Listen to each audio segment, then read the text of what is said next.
aula de hoje, né, a parte da oficina de hoje, a gente vai começar a entrar na parte da escrita. Então, vamos falar dos resultados, né, que é a primeira parte que eu acho que se deve escrever em um artigo.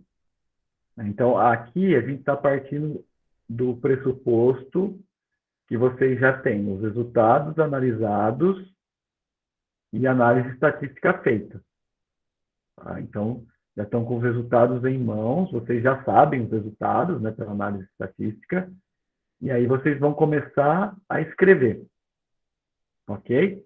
Também estou partindo do pressuposto, aqui vocês não vão usar esse tipo de informação, mas que vocês já fizeram buscas na literatura, né, já tem as informações que vocês vão precisar para escrever, principalmente introdução e discussão e tudo mais. Então, estou partindo daí, a gente está nesse ponto do artigo. Então, hoje a gente vai ver por que a gente deve começar pelos resultados, né, ou por que se sugere começar pelos resultados, os tipos de apresentação dos resultados, né, quais são as 3 formas ou mais formas que a gente tem para apresentar resultados. Aí eu vou falar um pouco da parte textual, o que precisa relatar e como relatar, né, tem algumas diferenças, algumas dúvidas do que eu preciso pôr na parte textual. Aí vamos falar conversar de tabelas e figuras, né, qual é a mais apropriada, e algumas dicas gerais. Tá? Então, vamos tratar tudo isso. Então, começando pela parte do porquê começar pelos resultados, eu acho que é interessante começar pela parte dos resultados. Primeiro, para você saber a resposta da sua pergunta. Então, a pergunta foi formulada lá no seu projeto, e pela análise estatística dos seus resultados, você já sabe qual é a resposta, e saber como contar a história do seu artigo a partir desses resultados. Então, você tem ali os resultados com a conclusão, você sabe qual é, e você sabe, ou você começa a imaginar qual é a história que você vai contar, como você vai formular o seu artigo para chegar nessa conclusão, nesse resultado. Então, acho que isso é um ponto importante. Sem eu saber a conclusão, o resultado do meu artigo, provavelmente eu vou ter dificuldade para linkar a introdução, método, resultado, discussão e conclusão, de uma forma que seja uma história interessante para quem vai ler e uma história relevante para quem vai ler. Começando pelos resultados, acho que vocês conseguem saber, por exemplo, o que eu vou ter que pôr na introdução que remete ao meu resultado. Né? O que eu preciso mostrar que tem na literatura. O que eu vou precisar discutir dos meus resultados. Então, isso vocês já começam a imaginar a história quando vocês escrevem os resultados. E o segundo ponto é para você pensar nos resultados ou na história do seu artigo. Se vocês já começam pela introdução, vocês não têm muito tempo para pensar nos seus resultados, né? Porque você já tem que dar a história quase que completa.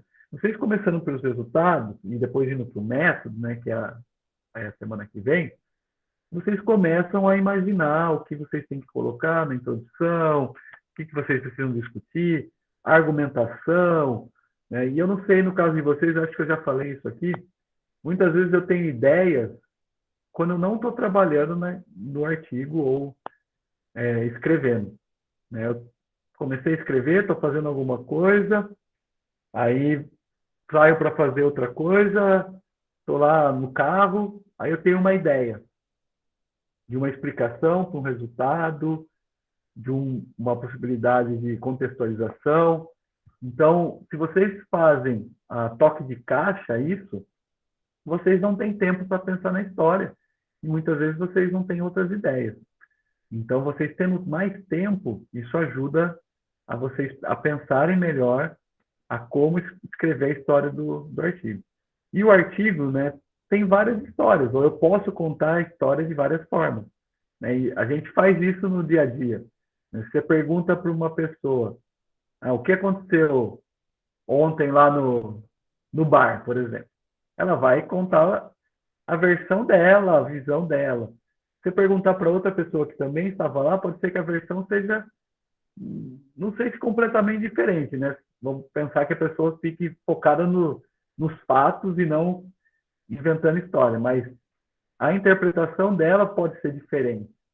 Então, a questão da história, ela faz diferença num artigo, né, para ela ser interpretada da forma mais adequada e para os leitores interpretarem de uma forma adequada. Não sei se já aconteceu com vocês, mas comigo já aconteceu e algumas semanas aconteceu de novo, um artigo que a gente contou a história de uma determinada forma, baseado nos resultados, mas que os revisores consideraram que a nossa história, o formato da nossa história, ou a forma que a gente contou a história, não era a melhor. Eles apontaram algumas coisas da literatura e alguns achados que tinha um outro caminho para a história ficar mais interessante. E aí a gente teve que mudar a história. Então pode ser que durante a escrita desse artigo a gente não teve tempo para pensar numa história mais interessante. Então, esse é um ponto importante para a gente começar pelos resultados, para a gente ter tempo. Né? Lembrando que escrita de artigo leva tempo. Né? Não é de uma hora para outra que se escreve um artigo. Ok? Então, é importante a gente pensar nessa história, por isso começamos pelos resultados. Entrando agora na parte da escrita dos resultados. Quais são os tipos de apresentação de resultados que a gente tem? Quais são os mais convencionais? Figuras, né, imagens, né, a gente pode falar como imagens aqui, gráfico, foto, desenho, esquema, todos eles são formas interessantes. Obrigado, Gabriel.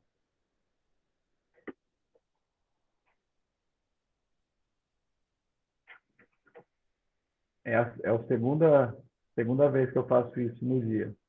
Estava dando aula na graduação, tinha passado 2 slides e não estava compartilhando a tela. Então, as formas que a gente tem, então, a imagem, vocês podem usar qualquer uma delas.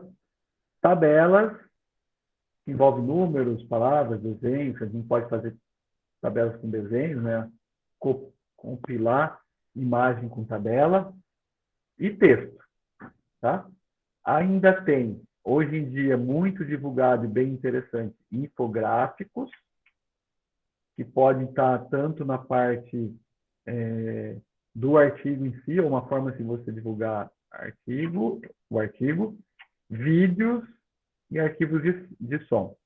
Muitas revistas têm aceitado esse tipo de informação, né, que ajuda na divulgação. Por exemplo, vou falar na área da educação física. Você monta um treino, um tipo de treino, e você pode compartilhar um vídeo mostrando como que era o treinamento, tá? Ou no som você tem uma instrução que você dá, você pode gravar o som e compartilhar. Né? Quanto mais informações tem do artigo, mais interessante eles ficam. Então eu vou começar aqui. A gente vai ver essas três, imagem, tabela e texto. Não vamos trabalhar com essas nesse curso, tá bom? Então vamos começar com a parte textual, né? O texto. O que eu devo relatar no texto? A Júlia, acho que foi a Júlia que perguntou na semana passada, né, se eu devo ou não relatar todos os dados. Então, a parte textual, ela deve ter todos os dados do meu artigo, independente se eles são positivos ou negativos, né, não deu diferença, mas você deve reportar tudo lá. O que a gente deve só ter cuidado é saber que dados que responde a minha pergunta e que dados eu nem deveria ter coletado. Né? Muitas vezes a gente vai lá, eu faço muito isso, né? Você fica com medo de não coletar um determinado dado e que ele poderia ser importante para a minha pergunta, e depois, com o tempo, discussões e tudo mais, você chega à conclusão que aquele dado não vale de nada para a sua conclusão. Então, você nem deveria ter coletado aquele dado. Então, você vai reportar aquele dado para quê? Então, aquele dado não tem que estar lá. Mas, das variáveis que você deve ter no seu artigo, mesmo que elas deem respostas que são negativas para a sua pergunta, elas devem ser reportadas.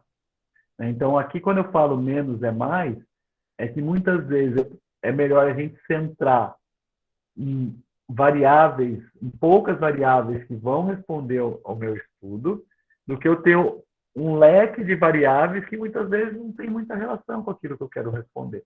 Isso vai facilitar eu ter uma conclusão mais adequada para a minha pergunta e não ficar tendo fatores ali que não resolvem a minha pergunta, tá? Normalmente, essa parte de escrita, ela tem de 2 a 3 páginas ou de 4 a 9 parágrafos. Tá? E muito mais do que isso, vocês já devem ter lido artigos assim, é bem maçante, né? É até difícil a gente entender o que está ali de resposta, né? Todas as informações que o autor está colocando. Então, não é uma regra, mas a gente tem que tomar cuidado para não exceder muito com relação à quantidade de escrita que a gente vai fazer.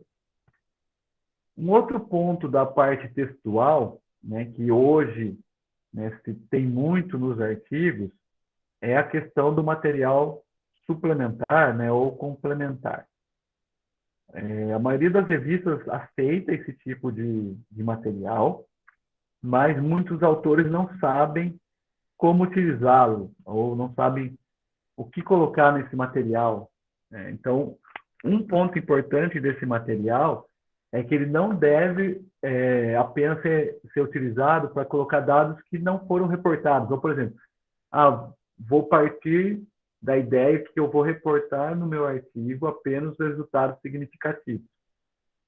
E o que não for significativo, vou pôr no material suplementar. O material suplementar não é para isso. Né? Ele deve, por exemplo, servir para você colocar figuras, tabelas a mais, que trazem mais informações. Ele serve para você incluir, por exemplo, os vídeos que estavam ali. Ele serve para você colocar a parte textual, mas o principal foco do material suplementar não é a parte textual. A parte textual ela tem que estar no seu artigo. Ali ele vai complementar informações que você não quis colocar ali no artigo ou que você achou que eram mais interessantes em outros locais. Por exemplo, se eu escrevo uma revisão sistemática, meta-análise, se você tem bastante variáveis, provavelmente você vai ter várias figuras de meta-análise ou várias tabelas. Então, talvez você reportar, né, pelo tamanho do artigo, né, o número de palavras e tudo mais, né, e até a limitação no número de figuras e tabelas. O que é principal e complementar o que você quer mostrar no material suplementar é uma forma. Tá? Então, é importante saber como usar esse material suplementar para vocês colocarem os dados que são importantes. Tudo bem até aí? Alguma pergunta? Alguma dúvida? Não?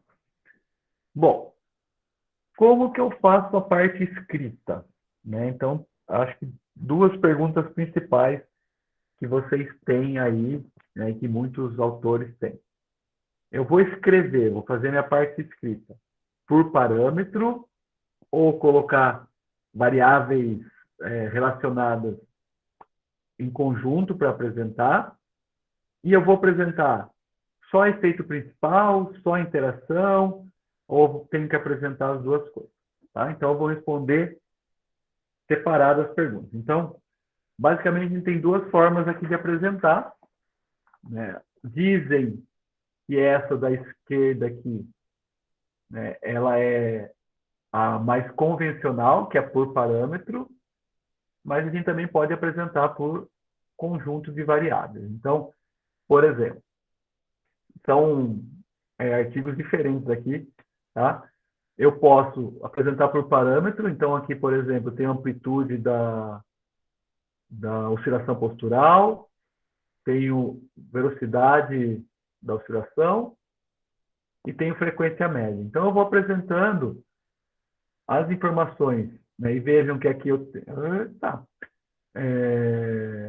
AP e ML, então anteroposterior e médio lateral. Então, eu vou apresentando para amplitude, depois apresento de novo para velocidade e depois apresento de novo para frequência. Tá? Poderia ainda dividir dentro da velocidade anteroposterior e médio lateral. Muitas revistas gostam desse formato, né, e pedem para utilizar esse formato, mas eu particularmente não gosto. Por que eu não gosto? Porque o leitor tem que fazer o esforço de juntar a informação. Então, ao invés de eu falar que, por exemplo, aqui é um estudo com pessoas com diabetes, que as pessoas com diabetes elas têm uma maior amplitude, uma maior velocidade, por exemplo, uma maior amplitude anteroposterior, uma maior velocidade médio lateral e uma maior frequência média anteroposterior e médio lateral. Numa frase só, o leitor tem que ler isso, tem que ler isso, tem que ler isso e juntar. Então, eu particularmente gosto quando se escreve junto, né? Mas não tem uma forma correta ou errada de escrever. Você pode fazer das duas formas. Então, quando eu escrevo junto, eu coloco variáveis combinadas. Então, por exemplo, nesse estudo era largura da passada, duração da passada, velocidade da passada, tempo de duplo suporte, né, em dois momentos. E aí eu escrevo o que aconteceu, né? Então, por exemplo, eles aumentaram a velocidade, a largura da passada, diminuíram a velocidade e a duração e aumentaram o tempo de suporte. Então, isso vai estar tudo em conjunto quando eu apresento esse resultado, e não por variável, né? Se fosse por variável, eu poderia colocar aqui variáveis espaciais, então eu falaria da largura e do comprimento, variáveis temporais, e aqui tenho variáveis da trajetória de desvio. Então, eu ia ter 3 tópicos para apresentar. Tá? Então, tanto faz, eu tenho preferência por esse, mas pode ser que esse módulo, né, o módulo chamado mais convencional, para alguns artigos seja mais relevante, seja mais interessante. Tá? Mas uma coisa que é importante na escrita, eu acho que até tem uma dica para frente, usem tópicos, né? Porque muitas vezes você tem variáveis diferentes, variáveis de movimento, variáveis fisiológicas, então é importante que você separe para o leitor entender. Ok? Tudo bem? Alguma dúvida aí? Não? E a segunda forma, que essa aqui acho que gera mais discussão e mais dúvidas, né? Então aqui a gente tem normalmente, quando roda estatística, efeito principal, efeito de interação. Efeito principal, está aí a definição dele, então ele é um dos níveis de fator quando eu rodo análise estatística. Então, por exemplo, grupo é usado para efeito principal, então esclerose múltipla versus grupo controle, tipo de tarefa ou tarefa, momento da avaliação durante o treino, né, pré e pós-treino, tudo isso é fator principal. E a interação é a combinação entre esses fatores principais que a gente tem. Né? O que eu tenho que relatar disso? Né? Então, tem 2 formas que normalmente o pessoal faz. Na verdade, 3 formas. Né? Eu vou apresentar 2 aqui e falar da terceira. Uma que eu relato o fator principal primeiro, todos os fatores principais. Nesse caso desse estudo era efeito de grupo, efeito de condição, e aí depois eu tinha interação entre grupo e condição. Tá? Essa forma, para mim, é a forma mais correta. Por quê? Para eu ter interação, eu preciso ter efeito de fator principal. Eu não me lembro de nenhum estudo que teve interação sem ter efeito principal. Então, é importante eu reportar primeiro o efeito principal, que é a primeira, é a sequência lógica que a análise estatística é feita, e depois reportar o efeito de interação. Tá? E aí, quando tem interação, você tem pós-hoc, você reporta pós-hoc depois. O que muitos pesquisadores fazem? Eles reportam primeiro a interação porque eles consideram que a interação é o resultado principal, é para onde você vai olhar no seu resultado, e depois efeito principal. Tá? Eu não gosto muito, mas é muito utilizado na literatura. Então, você inverter essa ordem. Em termos estatísticos, essa ordem ela não é conveniente, e se a gente tem que manter uma lógica na escrita do artigo, o mais indicado é isso aqui. Uma terceira forma que é feita, que aí eu totalmente discordo. A pessoa só reportar a interação e não reporta efeito principal. Tá? Isso eu acho que fica faltando informação no seu artigo. Se a nossa ideia é reportar todos os resultados que a gente tem que colocar o efeito principal lá no seu artigo. Tá? Mas vocês vão encontrar essas três formas. Então, efeito principal primeiro, interação pós-hoc, né? Essa é uma forma. Segunda forma, interação pós-hoc, e aí efeito principal. E a terceira forma, interação e pós-hoc. Tá? Então, essas três formas aparecem.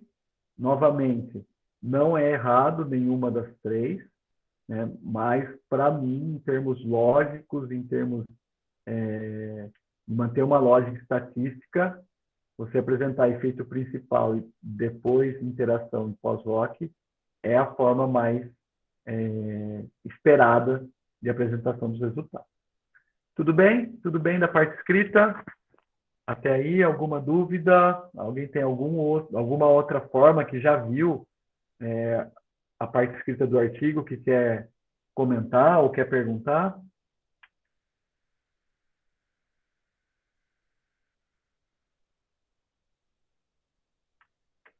Não? Então, ok. Mais alguns pontos importantes com relação à parte textual. Que ordem que eu devo escrever? Isso é bem importante. Tá?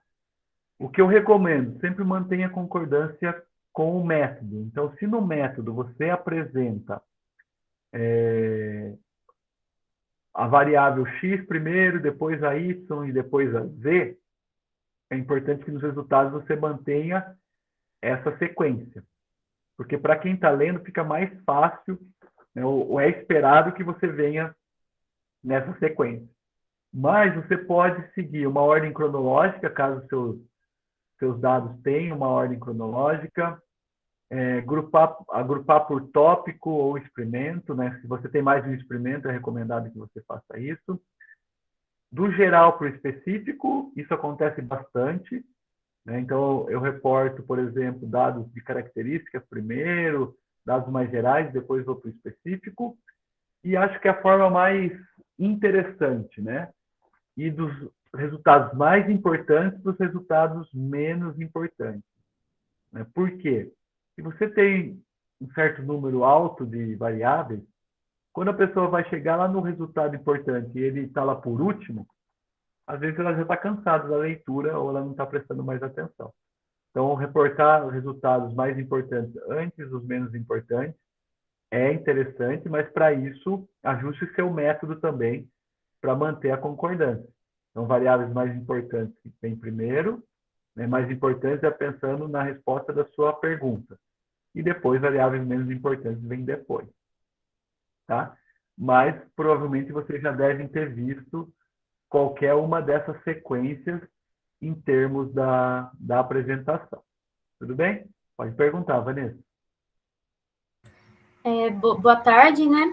Eu tinha aprendido, professor, para a gente sempre apresentar, eu até fico com dúvida, porque realmente a gente apresentar o resultado mais importante primeiro é interessante.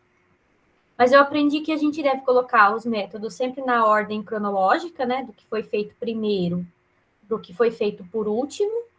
E aí, na minha assim, concepção, a gente também deveria apresentar os resultados assim, né? Do que foi primeiro apresentado no método, mesmo que não seja o mais importante. Então, essa regra não tem necessidade da gente, vamos supor, do resultado colocar assim. A última variável que eu avaliei foi a que teve o maior resultado interessante no estudo. O que eu faria se eu fosse você? Quando a gente fala da parte cronológica, normalmente, né, eu sei dos seus estudos porque eu sei que você trabalha com intervenção. Então, normalmente você coloca lá um organograma que apresenta a ordem cronológica do seu estudo, que você coletou primeiro, segundo, terceiro, porque isso faz diferença. Mas, depois que você apresentou isso, você não precisa manter essa mesma sequência para apresentar as variáveis no seu método. Então, você pode apresentar da forma que você achar mais conveniente, porque você já falou que foi coletado primeiro. Tá? E aí você pode, por exemplo, apresentar na ordem do seu método, quando você vai descrever, a variável mais importante primeiro, e aí você mantém essa lógica para o seu resultado. Né? Porque, às vezes, pode ser que a variável principal ficou por último, e aí, muitas vezes, ela não é tão evidenciada na apresentação dos resultados. Tá? Mas eu sei que tem muita gente que escreve focando na ordem cronológica, não é errado, né? Mas muitas vezes não se dá ênfase para aquilo que é mais importante. Tudo bem? Tudo bem, obrigada. Imagina. Mais alguém? Não? E uma coisa que é importante quando a gente está reportando texto, né? Sempre iniciar, né? Ou na maioria das vezes, né? Falar sempre é pesado, mas na maioria das vezes iniciar onde está essa informação, se for uma figura, uma tabela e tudo mais. Então, por exemplo, colocar lá, a figura 1 apresenta as variáveis de característica dos participantes, ou as características dos participantes estão apresentadas na figura 1. Que segunda forma é melhor para escrever. Tá? Então, sempre começar assim o parágrafo, porque a pessoa já consegue ir lá olhar o que está escrito e ter uma informação já mais visual do que está escrito nos seus resultados. Tudo bem? Algumas dicas de escrita, né, especificamente de escrita, tá? Da parte textual. Usem verbos diretos e fortes, né? Evitem usar verbos, por exemplo, como review, né? Que na verdade não está revelando nada ali, mas usem show, indicate, demonstrate, highlight, né? São verbos fortes, confirm, verbos fortes e diretos para apresentar o seu resultado. Use a palavra significante quando você coloca dados estatísticos, né, ou somente para quando você tem dados estatísticos. Então, eles são os da grupo de Parkinson tem significativamente maior a oscilação postural do que do grupo controle. E aí eu tenho, depois do grupo controle, um parênteses com o valor de P. Né? A gente deve lembrar sempre que ali é questão de significância essa diferença, porque eu rodei estatística.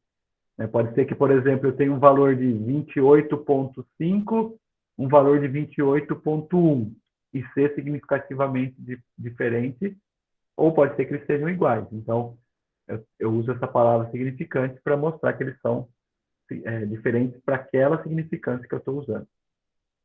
Evitem usar frases de negação, né? Então, ao invés de usar frases que têm negação, transformem para frases positivas. Né? Então, por exemplo, usar there was no significant interaction, ao invés de usar não foi encontrado ou não houve interação significante. Né? Então, usar uma frase no sentido positivo é melhor do que usar frase negativa. A gente usa bastante frase negativa e não é uma recomendação na escrita dos resultados ou do artigo de forma geral. O que não fazer, né? Então, isso era o que fazer. O que não fazer?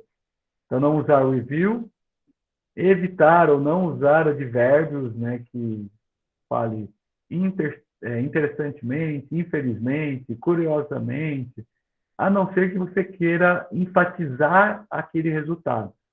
Se for usar só por usar, né, falar é muito importante, você falar que é importante já é importante, você não precisa enfatizar que é muito importante. Qual é a diferença de muito importante para importante?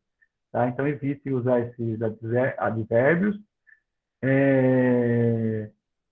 e não use a palavra level, nível, né, ao invés de concentração quando você está reportando certas medidas no seu resultado. Tudo bem? Pergunta sobre a parte escrita, parte textual dos resultados. Alguém tem dúvida? Fabinho, Fala, Ju. eu tenho uma dúvida que é relacionada a materiais e método. Na verdade, não é relacionada a materiais e método, mas é aquela tabela que a gente sempre vê de características antropométricas e clínicas. Sempre que eu vejo, ela está no materiais e método, mas não sei, para mim parece que faz sentido ela estar no resultado, porque é um resultado. E aí, isso é assim, opcional? Ou não sei, tem algum. Ela realmente tem que estar no materiais e método? Se a gente for analisar friamente o que são esses dados, eles são resultados. Você tem razão, ela deveria estar nos resultados. Porque você põe lá medidas antropométricas, caracterização de medicamento e outras características dos participantes. Então, deveria estar nos resultados. O porquê que a gente coloca, ou que muitas pessoas colocam no método? Porque você reporta algumas características e critérios de inclusão e exclusão dos seus participantes lá no método. Né? Então, aí você puxa a tabela lá para ficar perto dessa questão de reportar. Então, se a gente for olhar friamente, ela é um resultado. Se a gente for olhar do ponto de vista de escrita do artigo, não tem uma regra básica, dificilmente você vai mandar um artigo, o revisor vai falar, coloque essa tabela nos resultados. Pelo menos nunca aconteceu comigo. Tá? Se ele pedir, ele não está errado, ele está certo. Mas já se tornou um pouco normal se colocar esse tipo de dado no método, então por isso que você vê bastante no método. Tá bom? Mais Beleza, alguém obrigada. tem, imagina. Mais alguém tem dúvidas com relação à parte de escrita? Eu tenho uma, Fabinho. Fala, Gabriel. Não sei se você vai falar mais para frente, mas, por exemplo, se a gente tiver uma tabela lá com média, desvio padrão, valor de P, tamanho de efeito e tal, no texto, no parágrafo, eu preciso escrever o valor de P, o tamanho de efeito, repetir essa informação? Boa pergunta. Não, a gente não deve repetir nenhuma informação. Isso vale para qualquer tipo de informação dos resultados. O que está na tabela, a gente não deve colocar no texto, e o que está no texto, a gente não deve colocar na tabela. Então, não só o valor de pé, tem muita gente que põe o valor da média. Volta lá no texto e põe o valor da média. Isso não deve acontecer. Isso é uma repetição de dados que, se vocês leem com cuidado a maioria dos guidelines das revistas, eles falam para você não fazer isso. Tá? Então, não deve ser feito. Você colocou na tabela é suficiente, se colocou no texto é suficiente. Eu sei que tem revisor que pede para você repetir, mas você pode argumentar e até pode procurar no guidelines que provavelmente vai estar falando para você não fazer isso. Tá? Então, eu não recomendo que isso seja feito. Ok? Mas então eu posso, por exemplo, escolher, sei lá, deixar a média e valor de P na tabela e colocar tamanho de efeito no texto, algo assim. Pode escolher. Eu recomendo que você deixe junto, principalmente por valor de P com efeito, tamanho de efeito, porque são coisas que se combinam. Mas você pode optar, eu tento sempre optar por pôr na tabela, para deixar o texto o mais limpo possível, né, sem informações que possam afetar a interpretação. Tá? Mas você pode escolher sim. Beleza? Fala, Aline. Beleza, valeu. Fabinho, dentro dessa apresentação escrita, a gente já viu, né, que é importante relatar ou por efeito principal, efeito de interação depois, enfim. Pensando que eu estou seguindo essa ordem de relatar primeiro efeito principal para depois os de interação. E aí depois o pós-hoc.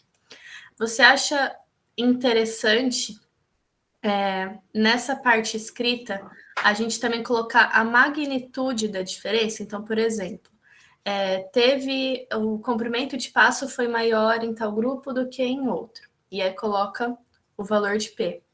Mas indicar, foi 55% maior do que tanto, ou foi 7 centímetros maior do que o outro grupo.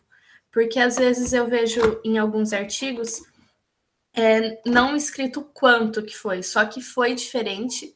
Em algumas figuras, algumas tabelas, fica difícil de você conseguir visualizar o quanto isso indica. Então, houve diferença significativa, mas foi 1 centímetro de diferença, você vê lá na tabela só. Então, o que você acha de escrever isso também nos resultados? Eu acho ótimo. Eu acho que se você coloca números para mostrar a diferença ou o efeito, é muito mais forte do que eu só falar foi maior.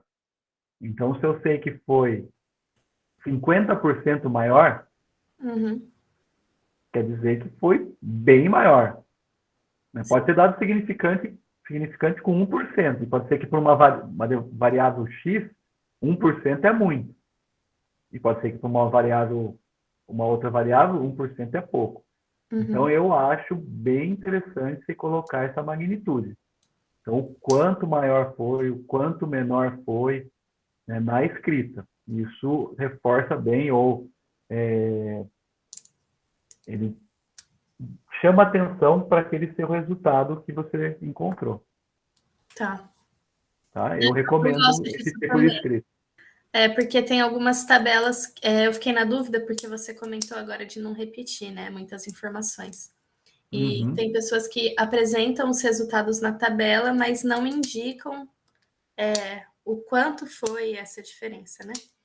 O que você pode fazer é pôr na tabela o resultado absoluto e reportar essa magnitude no texto.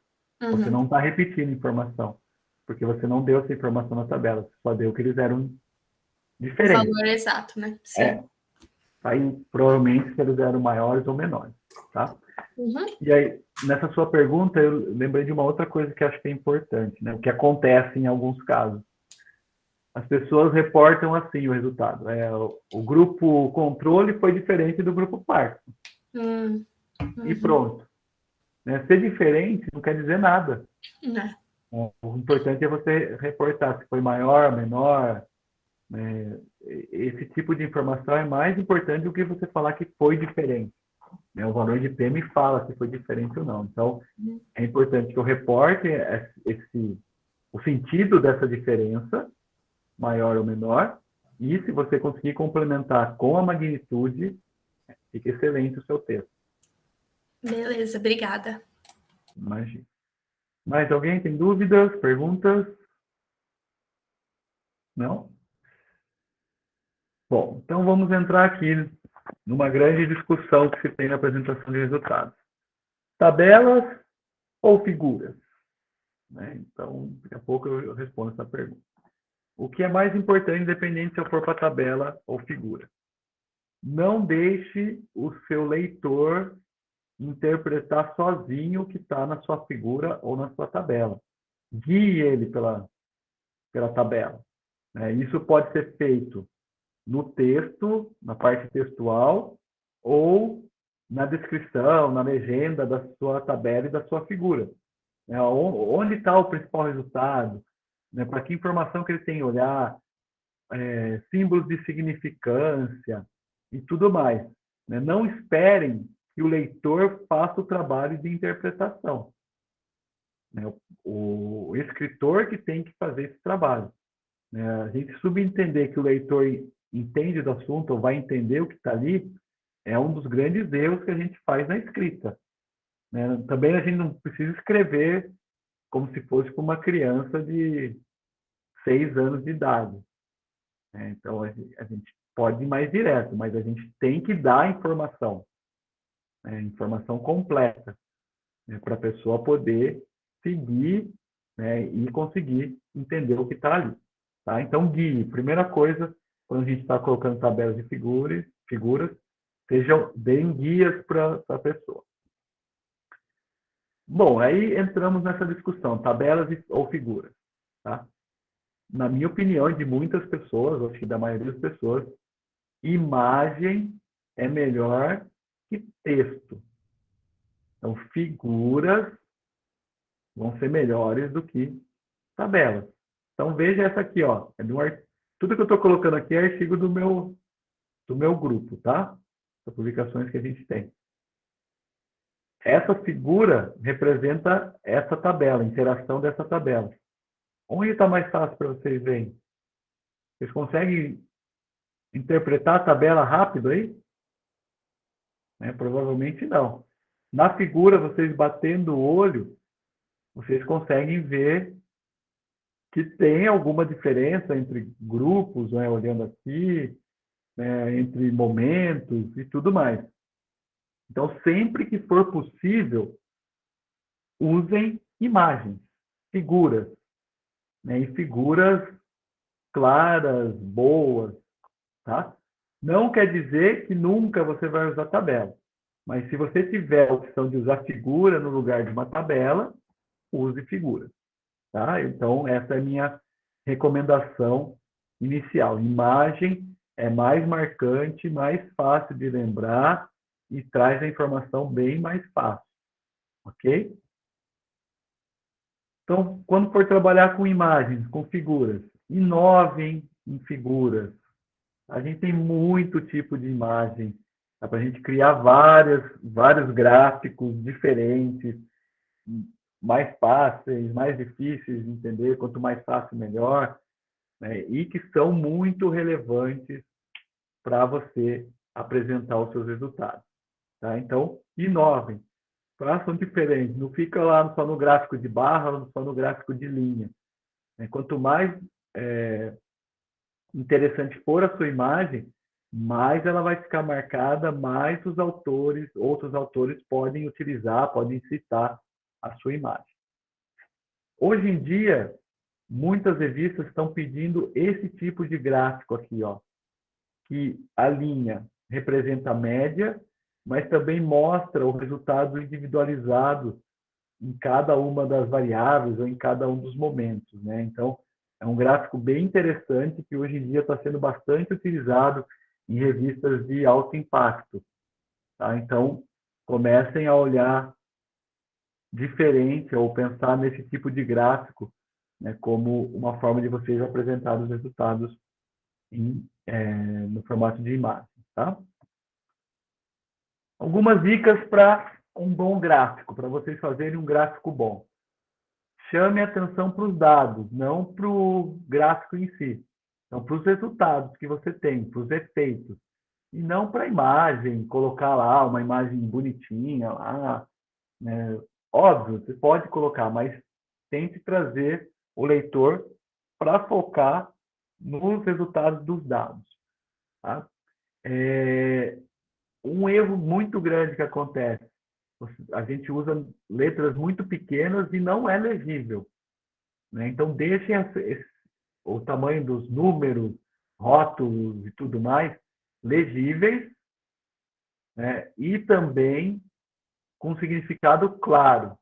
Então, usem símbolos, né? Coloque numa posição que fique claro a comparação, a diferença que você está usando e tudo mais. Então, tanto o tamanho da letra, tamanho da informação, quanto o significado, eles têm que estar claro, visíveis, legíveis, para a pessoa poder interpretar bem. Usem escala correspondente ao seu dado, né? Algumas vezes, e daqui a pouco eu vou mostrar uma figura assim, você coloca uma escala enorme e aí você não consegue ver o seu resultado, né? Também você não precisa ficar manipulando não manipulando, mas deixando uma escala menor só para mostrar, talvez tinha uma diferença, mas use uma escala de acordo com o dado que você tem, para você mostrar claramente o que está acontecendo. Usem marca nos eixos, né? O que são marcas? Esse tipo de marquinha aqui, ó, que está relacionado ao número que você está colocando. Né? Gráfico sem esse tipo de marca é difícil de seguir, né? E deixa confuso. Coloque o máximo de informação clara e concisa na sua legenda para a pessoa ler o seu gráfico e ela conseguir interpretar tudo que está lá. Se você tem gráficos A, B e C, explique o que é cada gráfico, né? O que é cada cor, símbolo, né? Ou até explicação de diferenças, mesmo que se repita um pouco do que está nos resultados, acho que é importante. Né? Por quê? O gráfico, a pessoa deve olhar e conseguir entender se está lá a mensagem, sem ter que voltar para o texto. Não que o texto não seja importante, mas sem que ela tenha que ir lá confirmar aquilo que está no gráfico. Então, a pessoa tem que olhar para o gráfico e falar, aqui é diferente entre grupos. Aqui o grupo X é menor que o grupo Y, significante. Então, a pessoa consegue entender o que está lá no gráfico. Então, isso é muito importante. Se você pôr um gráfico que a pessoa não consegue entender, ela tem que ler o texto, o gráfico não serve para nada. E outro ponto importante, né? Eu falei que eu prefiro gráficos, que gráficos chamam, a imagem chama mais atenção, né? Traz a informação mais clara, mas nem tudo dá para colocar no gráfico, ou nem tudo deve ser apresentado em gráfico. Então, cuidado você criar um gráfico só porque você vai ter uma imagem a mais, mas que aquele dado não serve para ser colocado em gráfico. Tá? Então, tenha esse bom discernimento do que deve ou não ser colocado em gráfico. Tudo bem? Alguma dúvida até aí? Alguma pergunta? Fabinho, uma coisa que eu percebi fazendo a revisão sistemática, que a gente pretende virar uma meta-análise, é que alguns dos estudos que foram selecionados para o meu artigo, eles trazem só os resultados em gráficos, mas em gráficos com a escala bem difícil de ser verificada, que nem você falou, e não tem o valor do resultado numa tabela para que eu possa pegar essa informação e realizar meta-análise, né? Então, dessa forma, eu vou ter que recorrer aos autores. Pensando nisso que você falou de sempre a gente tentar representar pelo gráfico, porque isso vai favorecer a nossa interpretação, seria interessante, então, incluir, por exemplo, uma tabela com esses dados no material suplementar, em vez de estar no texto? Tá, boa pergunta.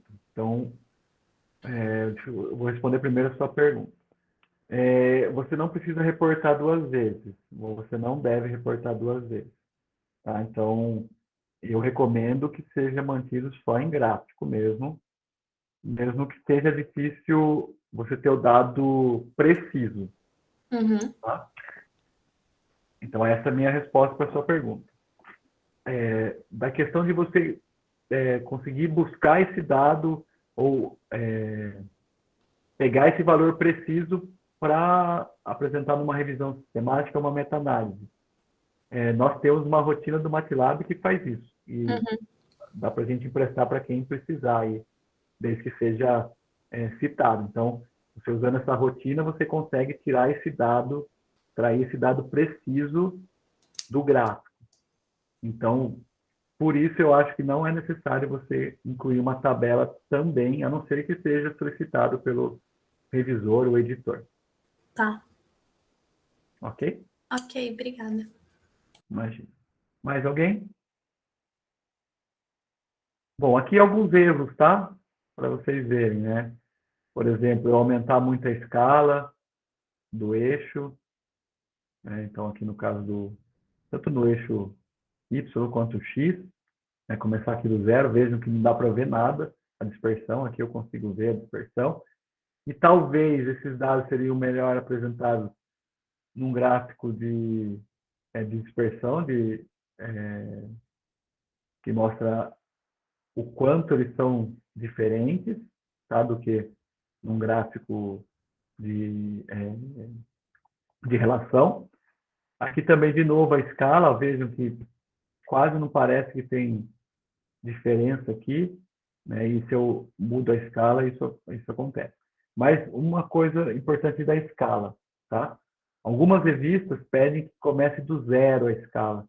Então, tem alguns softwares que eles conseguem, começa do zero, mas ele faz aqui tipo 2 risquinhos e aí ele vai já para o 70. Então, fica 0, 2 risquinhos e já começa em 70, né, para representar.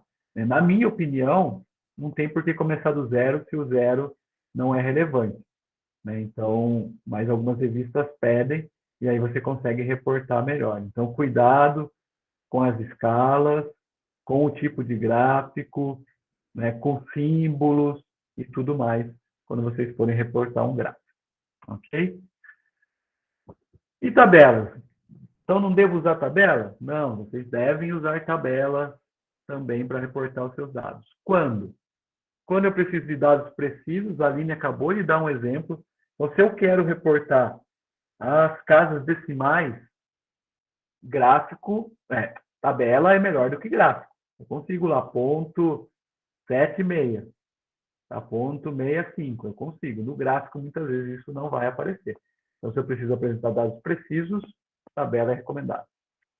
Se eu quero apresentar dados individualizados, né, e precisos também, tabela é recomendada, né? Ou se são dados individualizados, por exemplo, de medicação ou algum outro dado, a tabela é mais recomendada do que a figura, tá? Então, é importante a gente saber quando usar a tabela e ela vai ser um recurso importante para a gente descrever o nosso resultado. A tabela, elas são boas quando eu tenho muito dado para relatar. Por exemplo, nesse caso aqui, muita variável com muitas tentativas. Se eu for montar um gráfico com isso, né, e 3 grupos aqui, isso vai ser problemático. Só que cuidado, tá? Eu falei lá no início, tabela enorme é muito difícil de interpretar, né? A gente tem até preguiça de olhar para ela, né? Então, tenho muito dado, tabela vai ser legal? Vai ser legal. Mas cuidado, talvez dividir em 2 tabelas, né, com dados relacionados, né? Então, por exemplo, aqui a gente tem alguns dados de centro de pressão, alguns dados de atividade muscular, talvez separar seja mais interessante do que apresentar tudo de uma vez. Mas, se eu tenho muita coisa para mostrar, a tabela é melhor do que o gráfico. Ok? O que me preocupar na tabela, né? Então, título, toda tabela tem que ter um título, né, claro, né, do que ela está apresentando. A coluna esquerda, ela deve conter as variáveis sempre e, na maioria das vezes, a não ser que você queira chamar a atenção para alguma coisa, mas são as variáveis independentes que estão aqui e nas colunas as variáveis dependentes, valores de P, que mais? Efeito e tudo mais. Então, nessa coluna da esquerda, sempre variáveis independentes, ou na maioria das vezes, e as variáveis dependentes nas colunas, né, onde você vai ter os valores, né? Use notas de rodapé para abreviações ou para letras que você está usando relacionado a valores, né? Muitas vezes a gente usa um asterisco aqui para mostrar que tem significância, né? Se eu tenho mais de um fator. Vejam que as tabelas quase não têm linhas, daqui a pouco eu vou falar disso, né? Então, são poucas linhas que aparecem aqui, né? Na vertical, quase nunca, na horizontal só em alguns casos, né? Tentar sempre centralizado, então tentem deixar uma tabela o mais limpa possível, organizada possível para reportar os seus dados. Tá? Algumas dicas para uma boa tabela.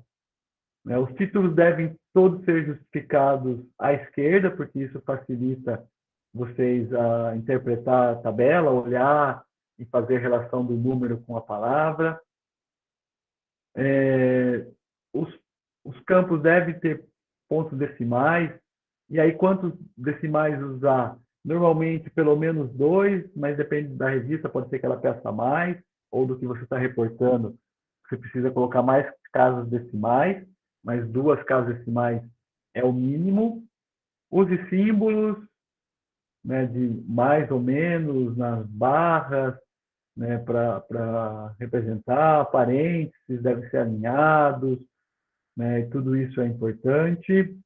Não utilize linhas verticais, ou quase nunca, e horizontais, somente nessa tabela de títulos aqui, né, nessa linha de títulos, então uma linha horizontal completa aqui, outra aqui, e uma no final da tabela. Tá? Essas são as linhas horizontais que a gente tem utilizado, e sempre explique abreviações. Acho que isso ajuda bastante na qualidade da tabela. Tudo bem? Alguma pergunta com relação a tabelas? Alguma dúvida?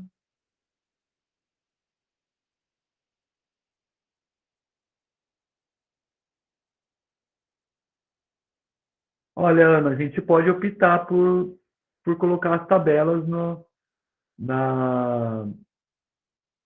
material suplementar, tá? Isso vai depender um pouco, né? Por exemplo, se você tem um limite do número de figuras e tabelas e tudo mais.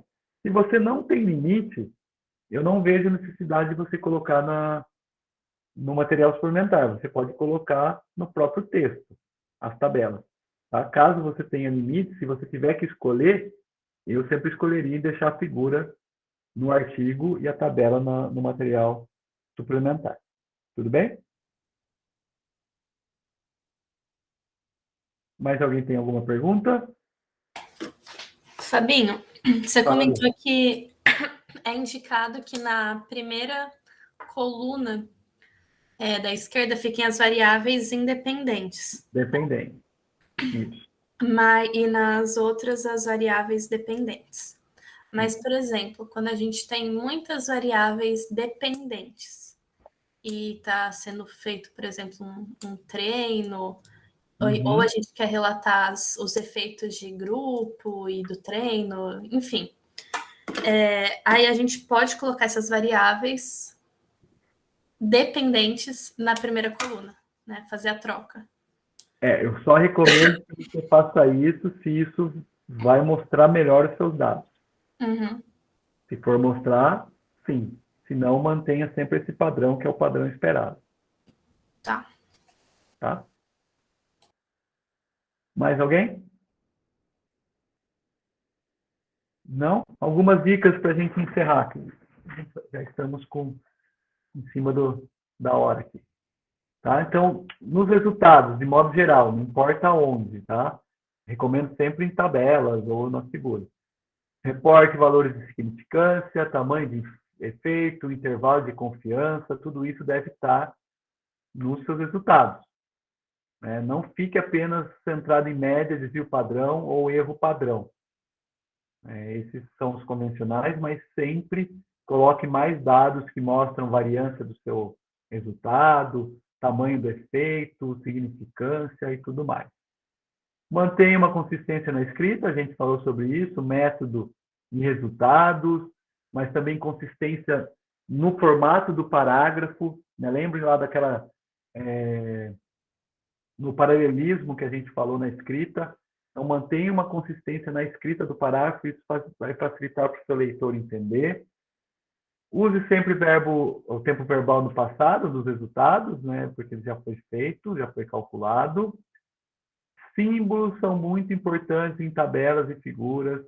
Muitas vezes a gente esquece de colocar, e aí quando a pessoa vai interpretar, ela tem dificuldade. Então, use asterisco, use aquelas chaves que ligam, mostram onde está a comparação e tudo mais. Tudo que possa facilitar, símbolos que possam facilitar a interpretação. Cuidado com unidades de medida. Olhem na guidelines dos artigos que vocês vão, da revista que vocês vão mandar, qual é a unidade de medida, né? Como que eu devo reportar, como é esperado, tudo isso é importante, a gente esquece também. Tamanho das fontes, já falei anteriormente, né? Tanto para a figura quanto para a tabela. Muitas vezes a gente quer colocar tudo na tabela e reduz lá para menos de 10. Né? 10 eu já acho pequeno. Menor que 10, então está apelando.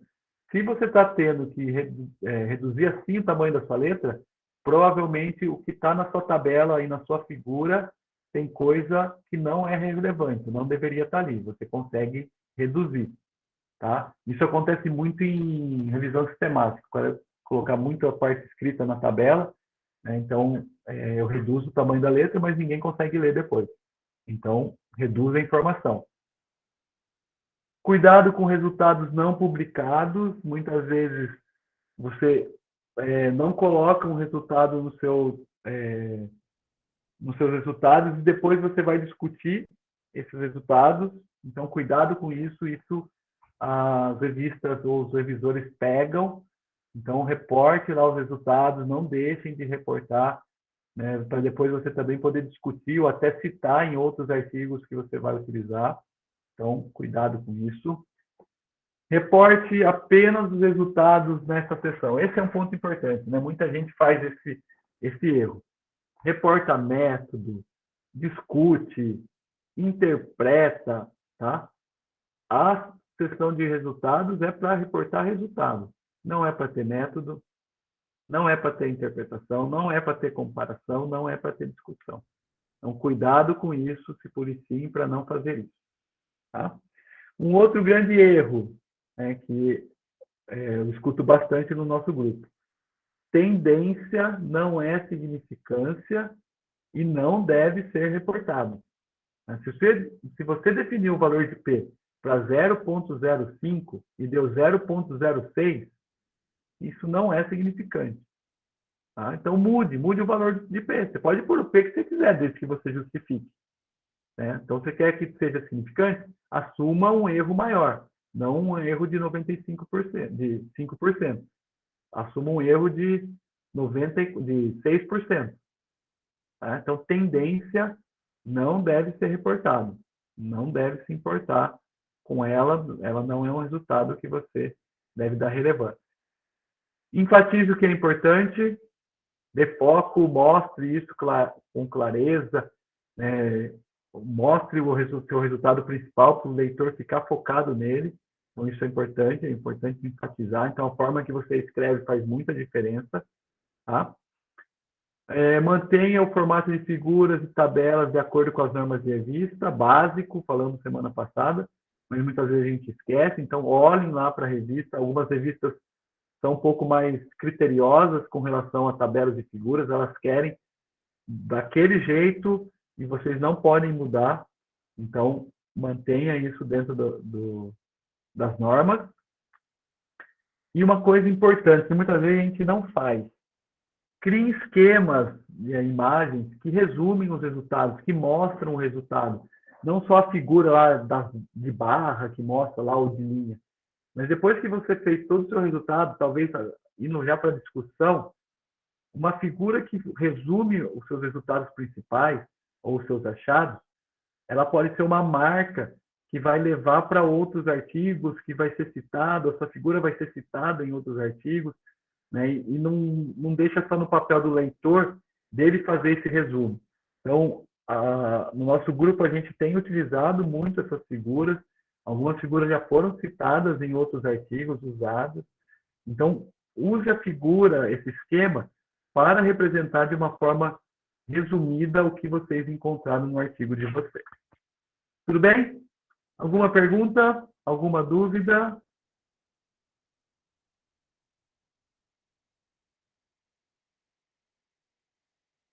Não? Sem perguntas? Com relação aos resultados? Tá, então vou passar aqui a tarefa. Se vocês tiverem dúvidas, podem perguntar depois da tarefa. O que vocês vão fazer para a semana que vem? Tá? Podem ir completando aquela tabela que vocês começaram na semana passada. Agora acho que vai dar para vocês colocarem mais informações lá.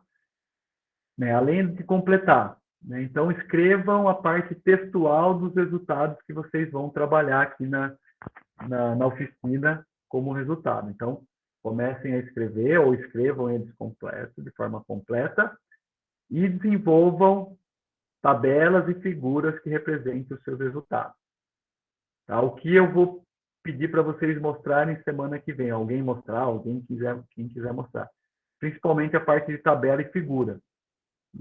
Talvez a parte textual eu nem peça para vocês apresentarem, mas já façam, já deixem pronto, porque semana que vem a gente vai para a parte de método e vai ser importante para vocês manterem a lógica da escrita e a sequência disso. Tá? Então, completar a tabela, escrever a parte textual e desenvolver tabelas e figuras que representem os resultados do artigo que vocês estão escrevendo. Tudo bem? Perguntas? Dúvidas? Comentários?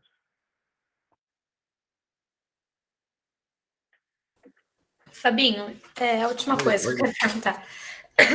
Geralmente nas revisões sistemáticas e nas meta-análises, a gente tem muitas informações.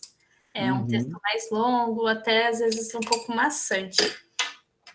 As dicas, no geral, são as mesmas, né, para seguir, mas pensando na apresentação dos resultados que tem nas tabelas, geralmente, que nem eu peguei várias variáveis dependentes que eu queria encontrar em alguns artigos. Entre elas, que foram separados em alguns tópicos específicos, tipo variáveis espaço-temporais, e dentro disso tinha várias. Aí o que eu estava pensando, no texto eu relatar essas diferenças que eu encontrei para cada uma, e na tabela incluir somente se aquele artigo continha ou não as variáveis espaço-temporais, as GMG, enfim. Mas no texto dá a informação principal sobre elas e na tabela só citar as características de cada artigo. Aí o que eu estou perguntando disso pensando nessa questão de repetição, de ser maçante.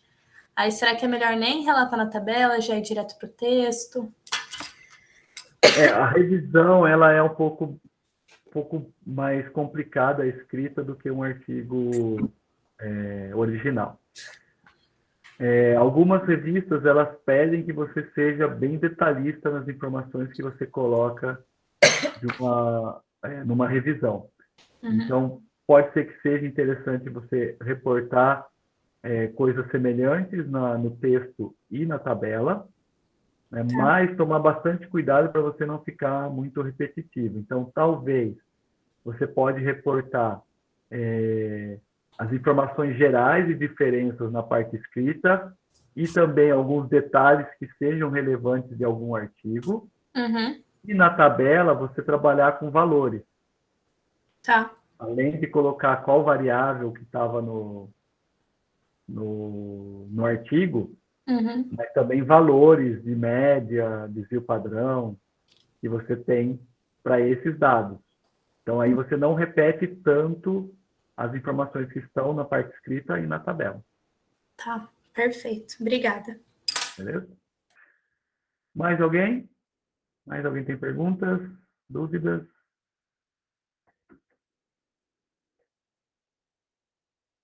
Não? Então, tá bom, gente. Se vocês não têm dúvidas, até semana que vem.